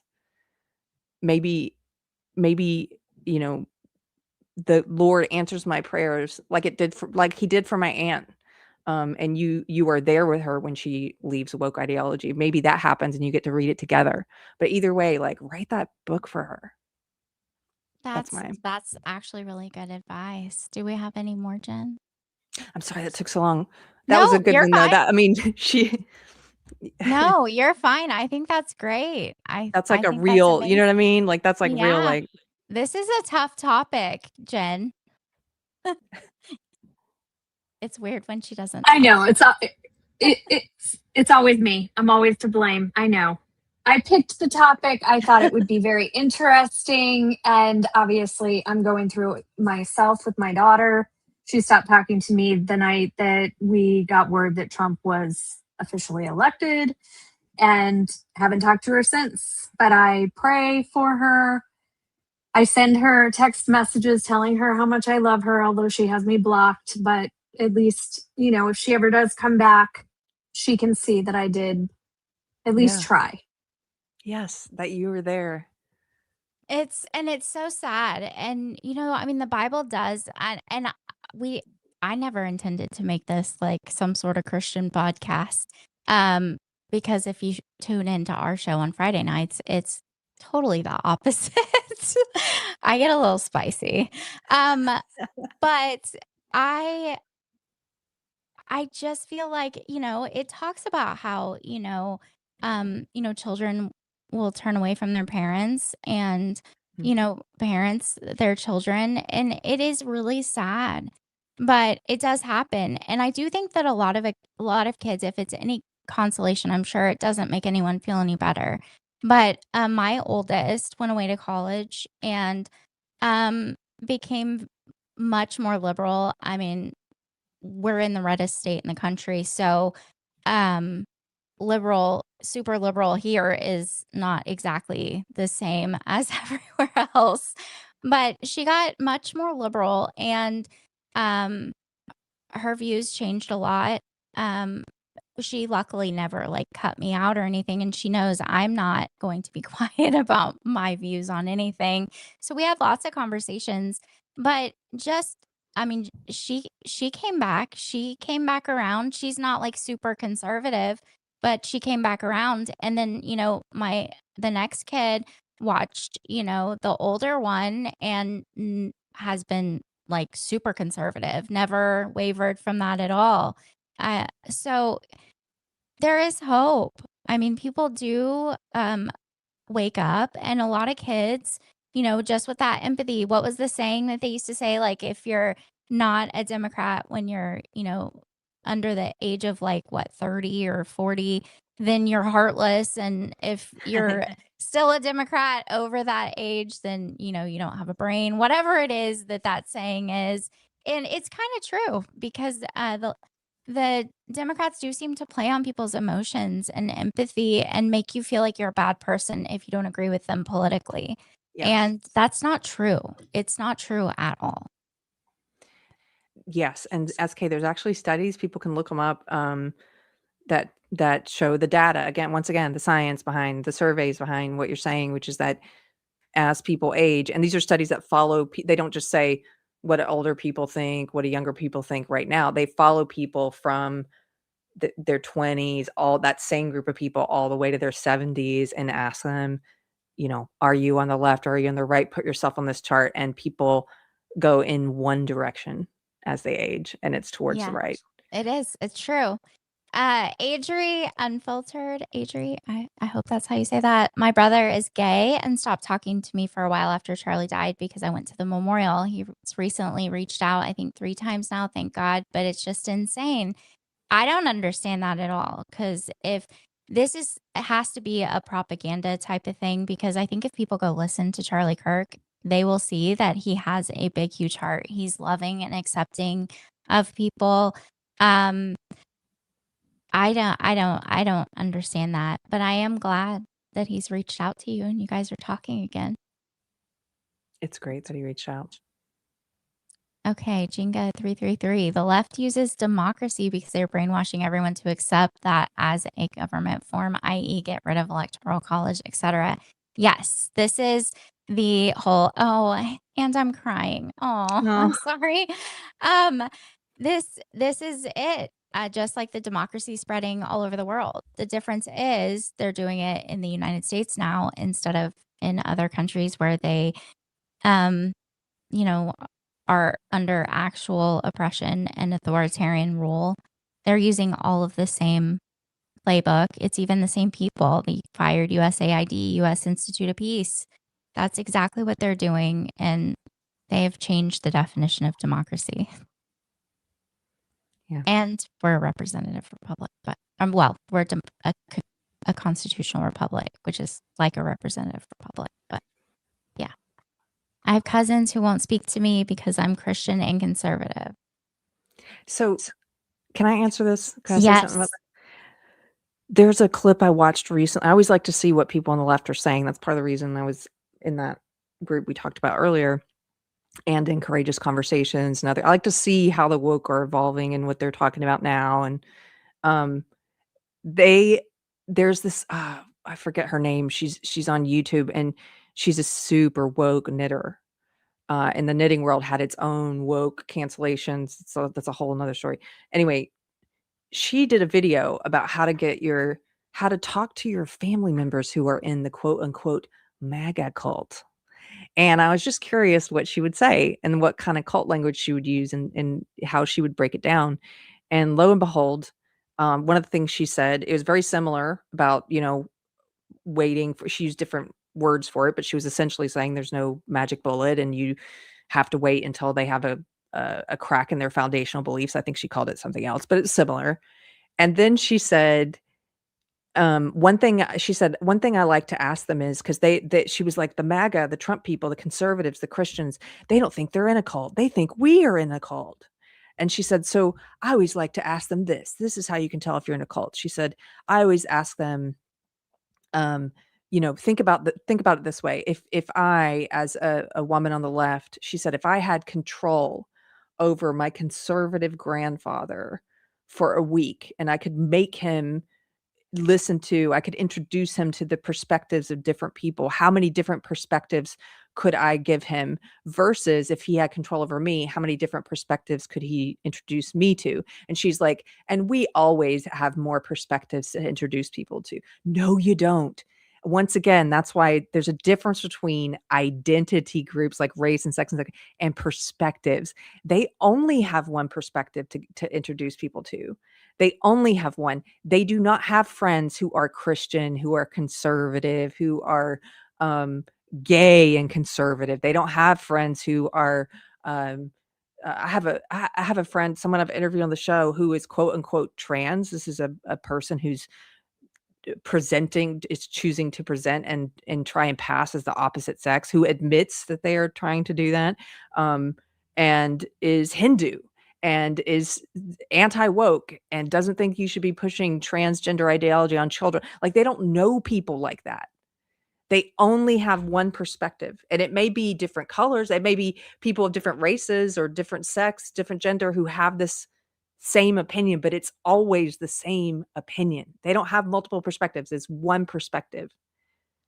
And that was a long thing again, but you just made me think of it, because of course they cut you off. They don't have friends who are not like them, for the most part, the ones who've been in it for a long time. It's the tribalism. I think it's like the root of being human, and back at the very beginning when tribes were, like 100 people or less, when you were cast out of the tribe, that meant like your bloodline was over, everything was over. There was nowhere to go. You couldn't reproduce. There wasn't, your life was over. Basically, your whole entire bloodline was finished. And it's like they've tied this to identity and made people so tribal that people feel like when you're saying you disagree with them politically about something, that you're attacking their identity, you're attacking who they are as a person instead of their Yes. view on a certain political point. Yeah. Dirt bike. I love how the Candace Simps say we're the ones in a cult. They are objectively wrong and they need a mirror. Amen. That is the truth, actually. Dr. Altoids, calling the radical left a cult couldn't be more accurate. Any belief system not lockstep aligned to theirs is blasphemy. Nothing is more important than towing the party line, friends, family, faith. Yes. And by the way, something my pastor says about identity, because like you said, SK, they tie into identity so much in this cult. And it took me a long time after leaving to figure out my identity. My identity was simply a child of Christ. That's all I could even say at first. Once I became a Christian, once I found Jesus, it was like, I don't even know. It's just child of Christ. That's all that matters. I'm a child of God, right? And my pastor said something since then that I thought about a lot. He said, your actual identity is like, it's actually tied to relationships. That's how God designed us. Like, that's your most important identities. Child of God, but also what? Mother, father, daughter. You know, it's your relationships to other people, teacher. Like, these are your identities, not like all whatever the latest, BPD is my identity, and black, and um 8 different sexualities and all of these different flags I'm going to put in my profile. It's none of that stuff, right? I agree. I love K Pasto. K Pasto is one of my favorites. Just read the Bible and the Holy Spirit will teach you. I stopped going to church when I had a radical God experience, and I'm telling you, taught me through his word. Oh, probably means he taught me through his word. Yes. Yes. Amen, K Pasto. This passage of scripture is very appropriate for the current times. I agree. That was great scripture. Do you remember what exactly the chapter and verse was? I do not. Yes, remember. it's 2 Timothy 3. There you And go. all of that.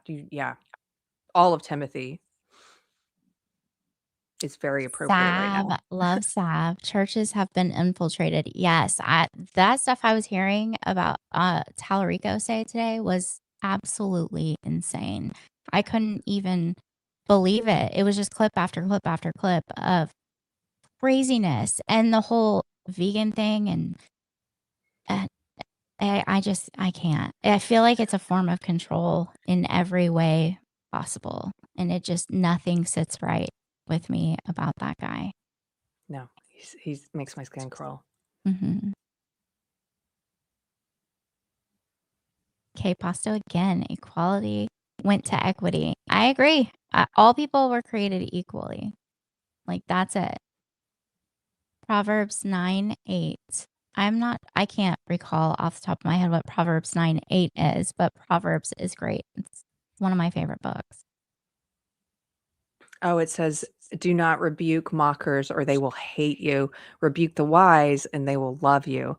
And that's so funny because that verse just came up in church recently for me. And it's like, when the left, like if you try to rebuke someone who is on the left and they mock and scoff at you know them by their mockery. You know them by the way they react. But it's sort of like if you rebuke the wise, they love you for it. Oh, and K Pasto meant Holy Spirit, not he. Also, I can see that. You'll have to bear with me, okay? I'm trying to run a show here, K Pasto. Ah. Okay, Dr. Altoids. Equal opportunity, not equal outcome. Yep. Agreed. Authoritarians begin their takeover by changing language words that are acceptable. Unhoused, homeless. Yep. Primary, main bedroom, master bedroom. Yep. Beware of this tactic. It is not benign. You're 100% correct. I don't know the future. Tallarico has heretical beliefs. If you think he's a Christian, you need to change your view of scripture and get in a church that preaches the actual gospel, not a social justice gospel. Amen. Amen. If church makes you uncomfortable, if your pastor is not preaching the Bible, I would find a different church. If your pastor is constantly telling you everything's okay, you're not doing anything wrong, there is no sin in any of this, you're at the wrong place. Vicky, how about just being nice? There's no way I would be afraid to ask someone where they're from, especially if I wanted to truly know them. Exactly. I think that's from when you were talking about the meeting with the lady. That's because you haven't had your brain rewired by woke.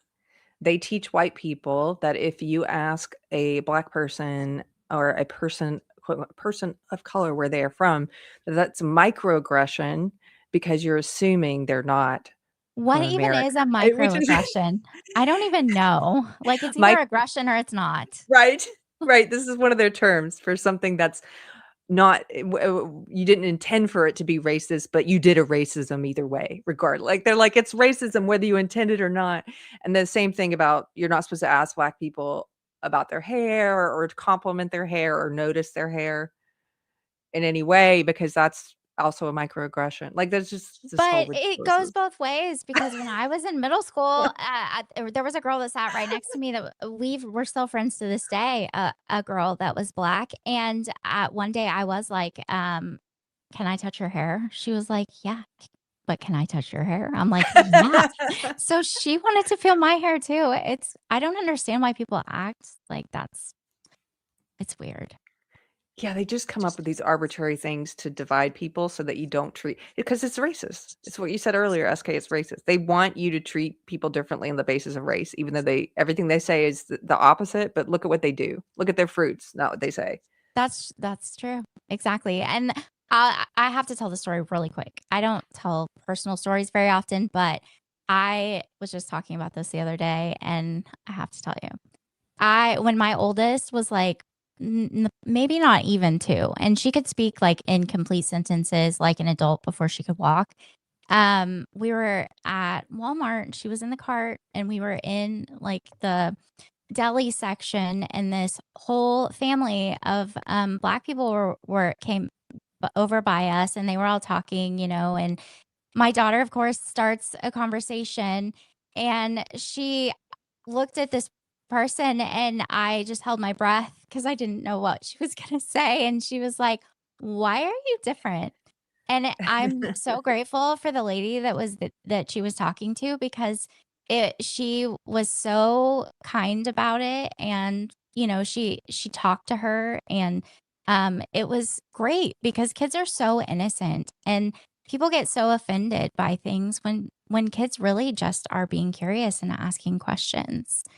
Okay, It's a beautiful, innocent question. Exactly. And she didn't say anything rude or hateful. She just wanted to know why she was different.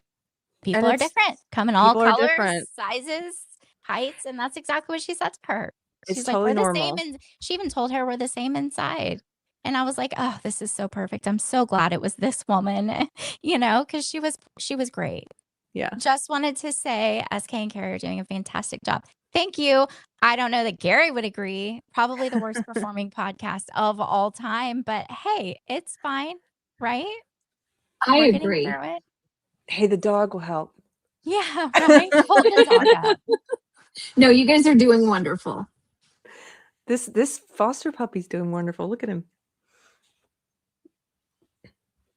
All right. Desert Goose. Wearing a pride shirt in Nevada, you're fine. Nobody cares. Wearing a freedom shirt in Minneapolis, your life is in danger. It's true. And it's sad. But that paints a perfect picture. I mean, nobody's going to attack you in a rural area or conservative area for wearing a pride shirt. Not a single person. Absolutely. You're so, they lie. Again, they lie. Nobody in this day and age, no one will attack you for a pride shirt, but you will be attacked for a MAGA shirt if you just go to the closest blue large city. If here in Texas, if I went to Austin in my MAGA hat, which I've done before with my buddy Mike Harlow, we've done, it's pretty funny, but people will say things, when he wears it, it's different because they're like, they don't know what to do, because they're like, I think he's gay, but he's wearing the red MAGA hat. I don't know. And their woke brain is like, I don't know how to react. But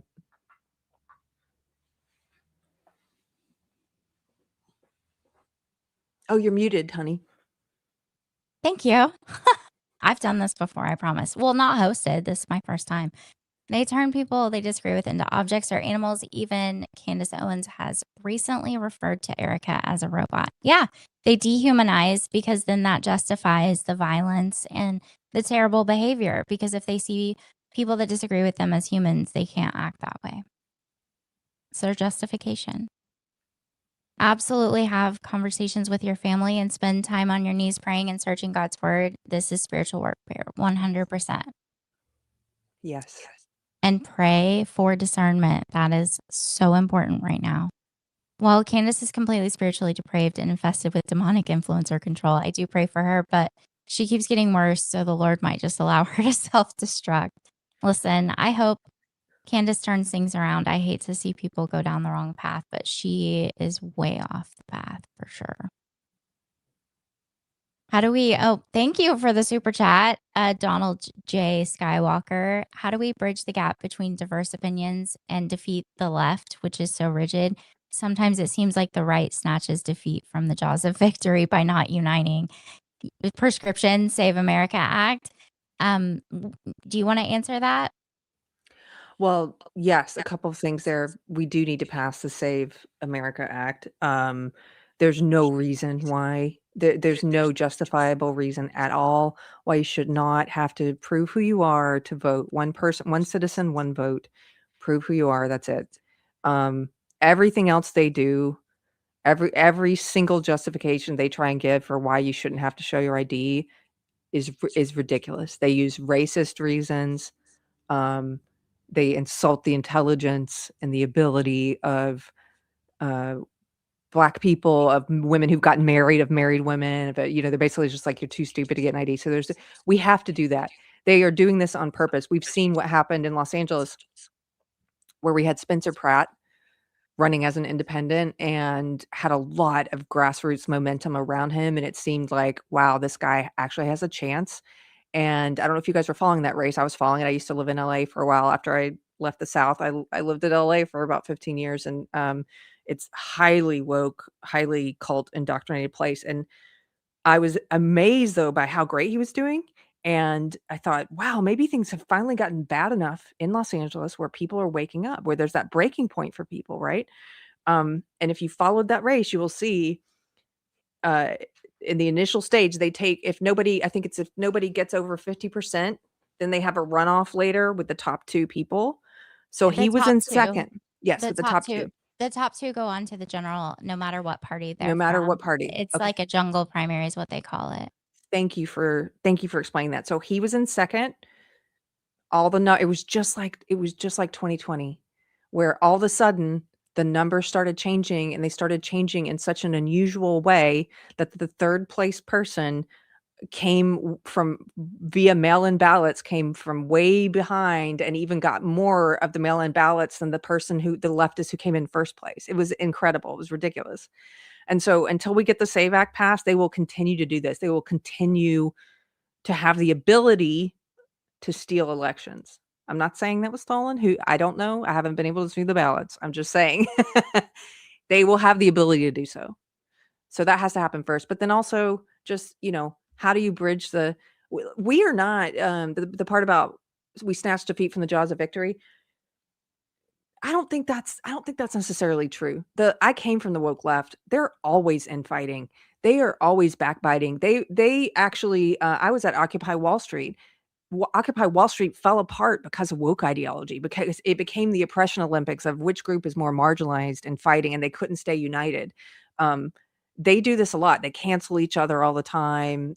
They're always having these ideological purity tests. I think that's more true of the left, and yet they also elevate their psychopaths to positions of power. And I think that's ultimately in the long run, that is their downfall. The ideology has become so psychotic, and the people that they are running have become such overt con men and manipulators that people like myself are waking up and leaving, right? That people are leaving the left. On the right, I think we actually have to, and I think from what I've seen, conservatives do a better job of guarding against the psychopaths infiltrating or identifying them and saying, hey, you know what? We're not going to change the definition of what conservative means. We're not going to change the definition. I feel. Oh, sorry. Go ahead. I feel like when it comes to the elected officials and like especially Congress, I feel like that's another place where you can see the cult mentality, because I feel like the Democrats vote together regardless of the disagreement that's going on all over the place and the infighting. They vote together like 100% of the time, whereas the positions vary so much on the right. They don't vote in a block all the time. I feel like that's pretty apparent, and probably another place that the cult like behavior kind of comes out. Yeah. Well, part of that is because currently, we looked at that graph earlier from that study, the right is currently made up of people of all different policy positions. It is not a cult. It's not in lockstep with blue no matter who, like you said. There are people who will vote libertarian on one thing and vote for a Republican candidate on another, or vote for an independent. So I don't necessarily see that as a bad thing. Look, we just won. We came out, it feels like we're doom and gloom lately, but we came off of a huge cultural win that led to a political win in the most recent presidential election. I agree with that. I just wish Congress would do something. Yes, we need to pass the SAVE Act. Yes. And we need to put pressure on them. I absolutely agree. Yes. Colton, hi, just hopped on. Thanks for the $2 super chat, Colton. I hope you stuck around. Prayers for Gary's family for $2. Jen, there's been a lot of questions in the comments. I didn't know if you wanted to address anything or say anything or no. There was a death in the family, and I believe Gary will address it when he comes back tomorrow. Okay, good. So just pray for his family. So yeah, I didn't really want to go into a whole lot of details because I don't know what Gary wants to share or not. I believe he did make a post on X, but I haven't gone over there to check. So I want to just respect his wishes. Also, he originally had tonight off anyway because today is Summer's birthday. Mrs. Melton, the lady who runs the whole show. So it is her birthday. So we gave him the night off anyway, but then there was a death in the family. So hopefully Gary will be back tomorrow night. And I think we have Ryan Morrow on to go over Candace hiding money in Russia. And that's going to be amazing. Everybody's going to want to tune in for that. Yeah. I'm sad that I won't be here, but that's going to be a good show. I love Ryan Morrow. Yeah. Yeah. And then we have Lieutenant Governor Jay Collins coming on Thursday. Which state is Jay Collins? Florida. Okay. Yes. So he is running for DeSantis's spot. Okay. I haven't been paying that close of attention to Florida. I think I just secretly hope Florida will get it right. I'm hoping that they do too. All right. Push-ups. $2 super chat. Carrie, when did you realize how great America is? What's up, push-ups? When did I realize? It actually was a year or so after I started leaving the woke cult. It probably would have been around 2017 or 2018. Again, these things take a little bit, but I remember the first 4th of July when I actually felt good about America and I went and got a whole outfit of America stuff. Because when you're in the left cult, they teach you to hate your country and you're embarrassed. Like they make you ashamed and embarrassed. They're such thieves of joy. Like I call them joy eaters sometimes. So yeah, that when you leave a cult, like that first 4th of July, when I really celebrated, like I got American flag leggings, I got the glasses that light up, it was like, let's have some fun. Like your background, the flag, behind you there. I do feel like people aren't patriotic enough and don't love this country enough. They just despair, especially on the left for sure. And I definitely feel that's a problem. So it has changed. I do a show called Popped Culture when I haven't done it in a while, but we did one the other night with my friend Mystery Chris, and it got blocked though because we showed some of the UFC celebration, the ceremony and everything, and it got blocked. It got taken down, but we had fun. And as part of that show, he's really good at pulling old archival footage. And if you guys wanted to go back and look at the footage from 1976 when they celebrated our 200th birthday of America, and look at the news footage and all the stuff they were doing that year. It's not our imagination. The left used to be, there's another study that just came out showing this. The left used to be more patriotic. That used to be something we could come together on. And of course they've killed that for the left. Like they've made them hate that. They've made them think it's cringe or whatever. But in the 76, we were all celebrating. Yeah, it's true. It is true. In 76, there was a plan to take over America 250, just like there is this year, except this year I feel like they've been a little more successful. So like the communists and the crazy far leftists in 1976, they had a plan to take over the celebration for the 200th birthday.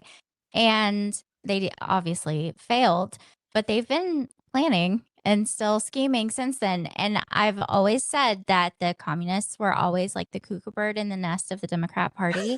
Yes. But they are no longer, they've hatched and they've kicked all the other baby birds out of the nest, and they are the only birds left in the nest. Like the Democrat Party is the Communist Party today. It's been completely taken over. They ate all the other birds. Mm-hmm. Colton W again, $10 super chat. I actually don't know what happened to society. We used to disagree, but still be kind, polite, have a conversation. My wife even brings it up. I am the only person that still says please and thank you. Yeah, it's sad. It is so sad. But I'm not sure what state you live in, but where I live, most of the kids still say, yes, please, no, thank you. Yes, ma'am, no, sir, yes, sir. I mean, kids are still pretty respectful around here. But again, it's solid red. So decorum is a part of it. It's not your imagination. It's a cultural decline and a moral decline that we've been facing. And that's a part of it. Like people have to teach their kids. It sounds like, oh, you're such a prude or whatever, but it's like you teaching your kids how to be polite, social niceties, all of that stuff.